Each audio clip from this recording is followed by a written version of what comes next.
Hey and welcome to Neverwinter with Aragon. So here I want to cover my Module 28 Paladin Tank build. This is for the Justicar. This build should have you comfortably be able to tank hordes of enemies and pretty much any content in the game. Only a few minor switches you'll need to do if you're say doing Zemnid's Reliquary or perhaps Tiamat or Crown of Caldegon, and even going into the new dungeon, I wouldn't really switch anything. We can just sit here forever in this group of enemies and they're never gonna kill us. We have heal insignia bonuses which are going to keep us alive. We have some good stats which are going to help a ton too. And ultimately, there's a document linked below which has everything that encompasses this build. How you can put it together for yourself, and then even a bit of a list of things you can switch out to focus on more team support. As this is everything just mainly with survivability, other than a few things that you don't really need anything extra and you just go with team support anyway, like mount powers, companion bonuses, things like that. So let's get out of here and begin with our power setup. So if you're new to tanking, this is what I would go with. Just this general setup is what you can use everywhere. With Module 27, we got some pretty nice updates that gives us flexibility.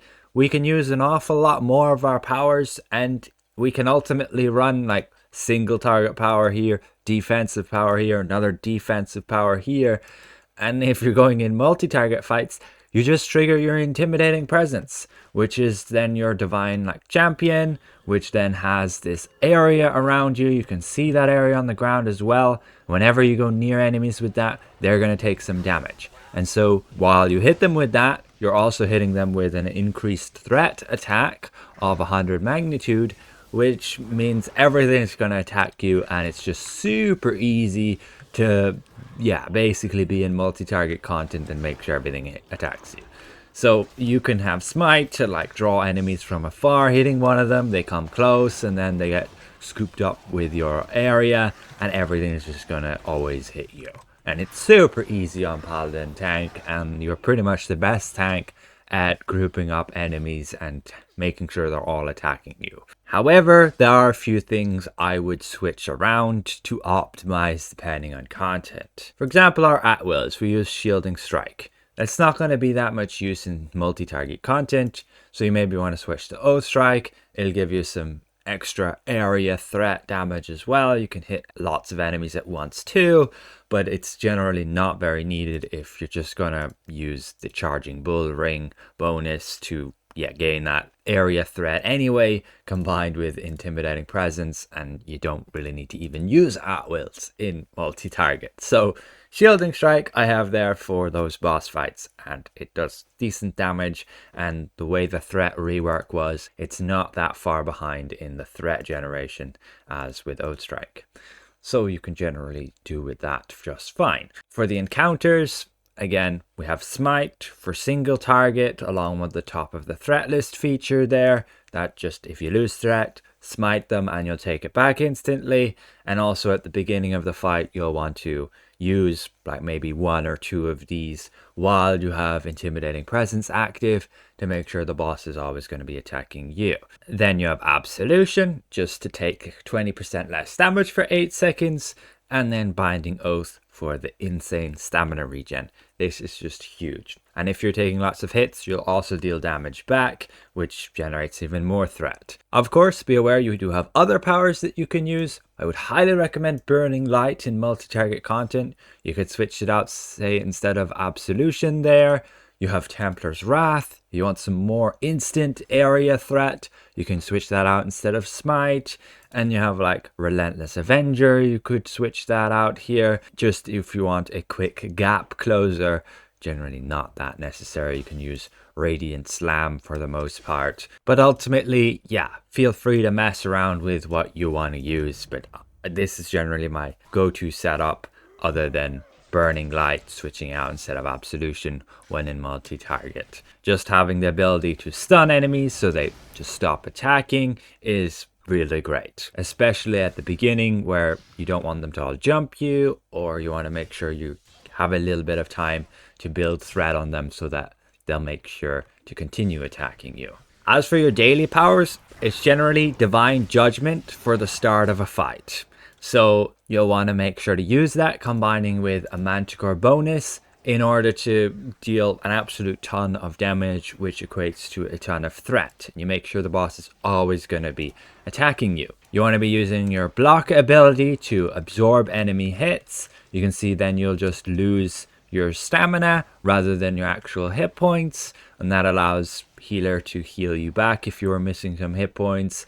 And ultimately you can use then like Binding Oath and you regenerate that stamina so quickly again, and we can pretty much just block all these enemy hits rather than actually taking any damage off our hit points. And then the Divine Champion. This also increases our block up to 50% of our maximum hit points. You could use Unshielding Champion to make that to 60%, but usually it's just better off going Intimidating Presence, and that will do that area damage around you. You do have the ability to block while you're using your Divine Champion to get Divine Palisade, which is useful for taking a tank buster because you also get the damage resistance of 10% and heal yourself a little bit. So again, going in groups of enemies, just pop that Divine Champion for a few seconds and everything's going to be attacking you no problem. If you're jumping into the beginning of a boss fight, you want to be popping that Divine Champion. You can use a few at-wills, then use like your daily power, a smite or two maybe, and then you're going to run out of divinity pretty soon. You can use your belt item, and you just want to make sure you're taking advantage of artifact calls like damage dealers do. And to make the most of an artifact call, make sure Intimidating Presence is up. Make sure to use like 1 or 2 smites, and make sure to use Divine Judgment. And you can then also use your belt item. And pretty much everything is going to be attacking you, no questions. On a note with the Charging Bull Ring effect, it's going to deal more threat per second than it will just using an at-will.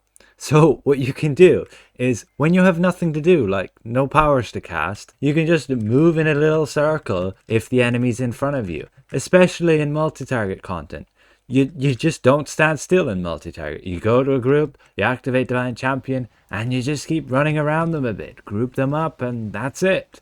You're always triggering this ring, and you then have big area threat. And it's just crazy. And you just never really use at-wills, other than, again, in single target, if you need the stamina regen, use a bit of Shielding Strike. When we do jump to class features, Aura of Valor is absolutely massive. If you struggle in any way with threat, use this 100%. However, you can totally go more team support and slot in Aura of Wrath. Many endgame groups will appreciate you using that, as a lot of them will rely on that for their min-max builds. But again, do not be afraid at all to use Aura of Valor. I use it in, say, Xemnan's Reliquary for the Beholder phases, because it just makes everything so much easier. I can afford to build a lot less threat and get away with it, and the Beholders will always attack me. Your duty as the tank, make damn sure the enemies are attacking you and not your allies, because they're really squishy these days. They're just going to die in 1 or 2 hits, versus you're there to tank everything. For the class feats, it's pretty much just up on everything here. You could take the Sheltering Light one instead of Shield of the Gods. You would use that to, say, support a healer in content, which is easy for you, but harder for the healer. You get healed, then everybody else will get healed again. It helps very nicely to make sure that the healers can get through those heal checks very easily. But that is pretty much it for powers. From here, we're going to jump to your stats. So as a tank, what you want to be focusing on is your defense, your awareness, your critical avoidance, in pretty much that order. And then you want to go maximum hit points, make sure to get some incoming healing and stamina regen. You have also important ones, which is like recharge speed and action point gain, but you generally don't focus on it all too much. So again, this build gets you at a 95,000 item level. You can access all content in the game. Your stats are going to jump around a bit, but crit avoidance is going to be like 84%, nearly 85%. Defense and awareness is going to be at that 90% when you have the fortified nature maxed out. And ultimately, this is all you really need for any content in the game. Your stats do not have to be the best to get through everything pretty smoothly, especially as a Paladin tank. Just make sure you use your abilities at the right time and you'll have no problems at all. Now, we do have the Topaz ring here as well, which will allow us to gain 15% deflect and deflect severity, which is huge, but this is when our daily power is full. In a lot of cases, you may not need to use your daily power at all. You would use the daily power Divine Protector for getting the 30% awareness and 30% damage reduction when you're going to go and take a big hit, like a tank buster. That's if you know you're not going to survive, say, without it. And so then without using your daily power, with the Topaz ring, you get a huge buff to deflect and deflect severity. Like you proc even your Master Boon, Focused Retaliation, just with your Binding Oath, and you have like some very nice high stats there. Now let's quickly touch on race and ability scores. I personally gone with Asthma here just because that fits with my healer build, but you can run with Drow just as readily.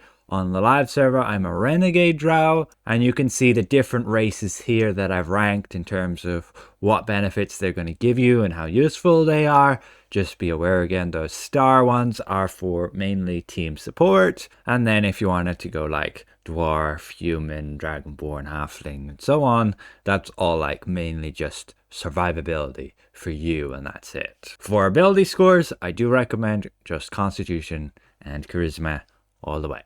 Now, in terms of what gear you should use on your Paladin tank, well, this is pretty much all the best in slot that I would take there. The only thing I would switch is the Topaz ring out for Lothian Pain if you're doing Zemlyn's Reliquary, or you could switch it out to the Starworld Needle ring if you're against dragons and you feel they're a bit threatening for you. And if you're doing Temple of the Spider, make sure you are using that Bregan shirt there, and also for the Demon Web Pits. Helps out an absolute ton. Now, in terms of where to get all of this gear, well, if you check my document, it's all listed right there. However, if you're still progressing in the game, can't get all of this best stuff, there are definitely some things you can pick earlier on. And I just made a video on tank gear progression, and this is what I would go with here, resulting in the end ones here being the best gear that I have on my build right now. But then we jump to modifications, and we can see the headpiece has got maximum hit points, armor crit avoidance, arms max hit points,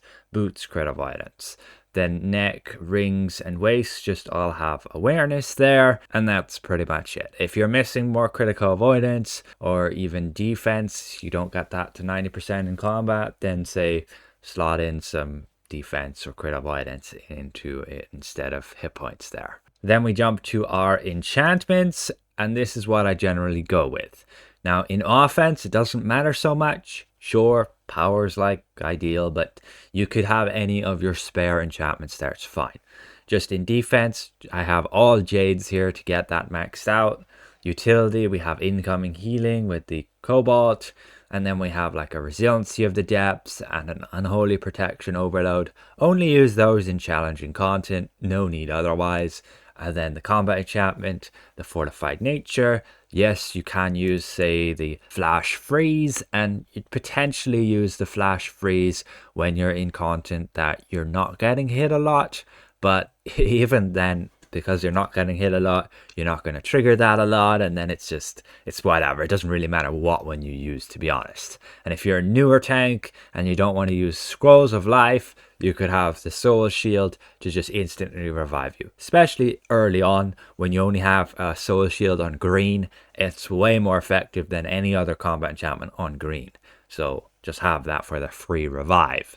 But yeah, end game, especially going into multi-target, you get hit a lot. Fortified Nature is very nice for the extra stats. And I would recommend a movement speed one here just to get around the place a bit quicker. But if you know you're in a fight where it's going to be stationary a lot, I would just recommend the recharge speed. It's an absolute tiny bonus there, but it's better than, yeah, action points or stamina, to be honest. Then for the artifacts, we have the Mythic Fragment, gives us stamina. Champion's Banner gives us stamina. The Symbol of Water gives us stamina. And then the Tiamat's Arcane Globe, just to complete the artifact set there.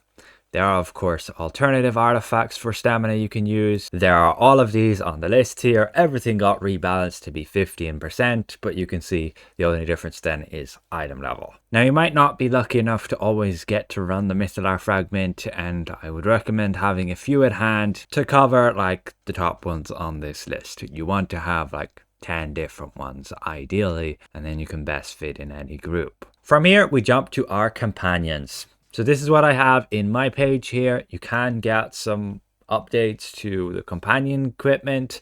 I just generally haven't bothered. The item level is not that big a deal, and the stats aren't just great either. You can look in that of Xeraxis and you can get higher item level ones. Here you could just go with the defense and awareness there.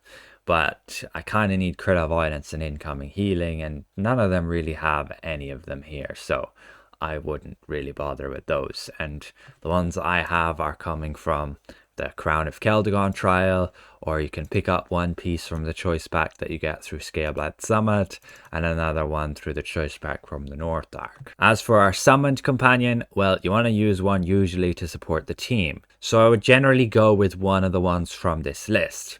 Ideally, one of the top 5 there would be great. Even the Black Death Scorpion's also very good to give that combat advantage uptime, especially when newer players aren't careful with positioning themselves. Now, for the companion enhancement here, you can very readily switch over to Redemption actually in multi-target, because it doesn't matter in multi-target with, say, team support, because those only affect one enemy. So Redemption will give you an extra bit of a heal whenever you trigger that, and that's just nice. But going into single target boss fights, make sure you're running something to support the team. So there's like Armor Break, and then there's all of these other ones too. So you have the first 4 that are going to help your team deal damage, and then the bottom 2 are going to help your team get more survivable, reducing enemies' combat advantage and reducing their crit severity. It'll help you as a tank as well. I would highly recommend those instead of ones that are just going to give a teeny bit of a stat boost to yourself. Now here we have the Tamed Raptor. This is to provide that boost of power to anybody who uses that in our team. Then we have the Duergar for the crit avoidance, the Undying Overload from the Lich, the Myconid, and the Golden Deepcrow.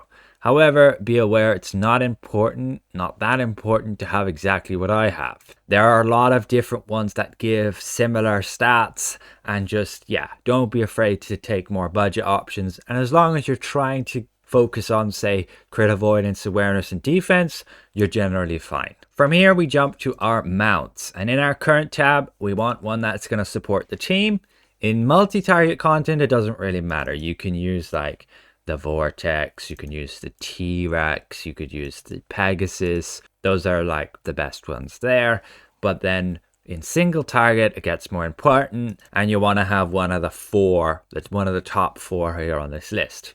So yeah, you could just get King of Spines or Pegasus, and that'll suit also multi-target content. But in terms of your own survivability in boss fights, Eclipse and Swarm will be the best, because you're also increasing your team's damage against the target and also reducing the enemy's damage. For the equip bonus here, you generally can just go with one that support the team. So there's Pack Tactics, there's Runic Aura, and then there's also Mystic Aura. All of these are going to give bonus ratings to your team. The best one for us personally, though, is of course Pack Tactics, because that also gives us the awareness boost, which helps cap that stat. In our stable, this is the setup we have. Now for the insignia bonuses, we're using ones that are just going to help heal us. And this is great, particularly in random queue content where you might have a questionable healer and you can just survive big groups of enemies like we did there out in the random zone here. And you just have a ton of self-healing with these. Champions is going to kick in when you drop below 50%, giving you a big boost in stamina and heal over time. And Lionhearts is going to kick in when you're below 30%, giving you a big heal and also a big chunk of stamina. Meanwhile, Oppressive and Knight's Condemnation is just going to continually heal you over time. You can use like Survivor's Blessing as well. You deflect, you heal over time, but it's just quite a lot less. And I find it's just better to have, say, the bigger heal kick in when you drop below a certain amount. But it's not that important to have these exact bonuses. Particularly in a trial, you can use different ones to support the team, like Shepherd's Devotion and Magistrate's Patience. You could have like 3 Shepherds and 2 Magistrates, and that just helps them survive a bit better. And you don't really need any of these healing ones in, say, a trial with like 2 healers in most cases, because they're generally pretty good and pay attention to you a lot and actually just heal you. For example, I run Exemnit's Reliquary, and you can see my heal bonuses compared to the heal we get from everybody else ends up like 6%. Of course, shield there is actually me blocking. So that's like the most 40% of the damage we take, we're just blocking it. And then the rest we get healed back up there. But it's mostly from the actual healers there. And these insignia bonuses mainly just help you when there's no healer or you're just in random zones with random people. For the insignias themselves, we just have Fortitude and Courage. And that's it. For colors, you mainly just want to get the stamina regen one there, the movement speed or the incoming healing, and then you could get the recharge speed one here. But it generally doesn't overly matter. If you already have some mythic colors from playing healer or DPS, just use those. Then we jump to our boons. So in the campaigns tab, there's quite a lot you want. You go with the hit points, we go with the defense stats, we go with the movement speed, we go with like stamina regen, forte, incoming healing, focused retaliation, enhanced application, blessed advantage, blessed resilience. We'd ideally go then get like life's lessons, we get the rest of the deflect, we get the damage and damage resistance against enemy types, we get the lingering potions, and then we go all the offense stats. For a tank, you kind of want everything, but you can't really. So this is what I've gone here with this progression. For the guild stronghold, we're going with power, we're going with awareness, and we're going with revive sickness. Then for our consumables, we're going with a caprice, we're going chocolate, elixir of steadfast devotion, and a deflect potion. Now, instead of caprice, ideally you'd have like mooncakes or fizzy brew, but you can just go the cheap option with caprice and that's whatever. For the belt items, we go with the stone of health. I usually actually run dragonfire here instead of the owlbear. It's just the dragonfire is a bit annoying circling me around like this all the time, so I just slot in the owlbear when it's not that important for that. It's just the dragonfire is a bit easier to time, and it's also area of effect, so it's going to help with that. And then yeah, you just want a chain of scales here. Look up how to get it. You'd have to do chult haunts, but it's a nice 3% awareness with some other random effect that doesn't really matter because it's random. Can't rely on it. But that is ultimately the entirety of this build. Of course, there are some things you can switch around if you want more team support, sacrificing your own survivability. And that's in the document here at the bottom section, further group support. This gives you options to say, again, switch Aura of Valor to Aura of Wrath, switch the Topaz ring to the Grace ring, giving your team damage, switching the Tiamat set over to Marileth, Apocalypse, or Vistani. If you do go ahead and use Vistani, make sure you use Oath Strike to be able to actually trigger it. Then you can switch your weapons over to a Masterwork set. You can switch the arms over to the Antiquated Drow Priest Midst. That's negative awareness to the enemy. Switch the Myconid over to a Feral Raptor. That would give your teammates awareness if they use Raptors. Switch over to like 3 Shepherd's Devotions and 3 Magistrate's Patience insignia bonuses. Again, more team support. You can switch the headpiece over to the Turban of Shifting Sands to pull enemies together in multi-target content whenever you use your daily power. That comes from the Hardcore Vault of Stars. You can switch your armor over to the Bregan armor to give action point orbs. And that's from the Men's Brands campaign store. You get healed, you have a chance to drop them on the ground. And it can be a nice bonus when damage dealers pick that up to get their daily power back quicker. And that is ultimately it for the entirety of this build. It should give you a very solid base build where you can then switch things around as you please, sacrificing this and that for team support. Hopefully this has been somewhat insightful, helps you Paladin tanks out there. So thank you for watching. A special thank you to all of these channel members for your added support. And we'll see you guys around. Goodbye for now. Oh, and yeah, I get always asked about my appearance. This is what we're using.